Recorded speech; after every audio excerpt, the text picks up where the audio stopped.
আসসালামু আলাইকুম। Icon fashion থেকে আপনাদের সকলকে স্বাগত জানাচ্ছি। আজকে আপনাদের কাছে নিয়ে আসছি টু পিস কালেকশনের সুন্দর সুন্দর কালার, ডিজাইন এবং খুবই এক্সক্লুসিভ আইটেমগুলো নিয়ে আসছে। আপনারা একটা একটা করে দেখাবো। অনেক ধরনের কালার আছে, ভেরিয়েন্ট আছে, আপনারা দেখবেন। একটা একটা করে আমি দেখাচ্ছি। এগুলো সুতি কাপড়ের মধ্যে, কটন কাপড়ের মধ্যে খুবই সুন্দর একটা টু পিস আছে, আপনারা দেখতে পারেন। খুবই সুন্দর ডিজাইন গিয়ার গুলা আছে, পরলে অনেক ভালো লাগবে। খুবই সুন্দর সুতি কাপড়ের মধ্যে, আরামদায়ক হবে।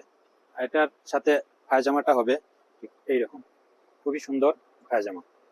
এই পায়জামাটা হবে খুবই সুন্দর একটা পায়জামা হবে। এটার মধ্যে শুধু একটাই কালার, এটার মধ্যে শুধু একটাই কালার পাবেন। আর একটা টু পিস আছে, এটা